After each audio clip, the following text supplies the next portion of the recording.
So this is a bathroom that I remodeled about a year ago, and I was having a lot of problems laying this floor because of the temperature. It was so bad, it was so hot in here, the concrete kept fluctuating on me. So I just came back to repair. There was a crack here that opened up.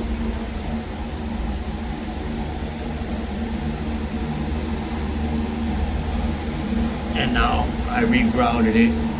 You can't see it no more. I re-caulked the edges. And I just re-grouted the floor to make it a nice finish. And now we're gonna put tile sealer on it, make sure it doesn't crack again or open up anywhere else.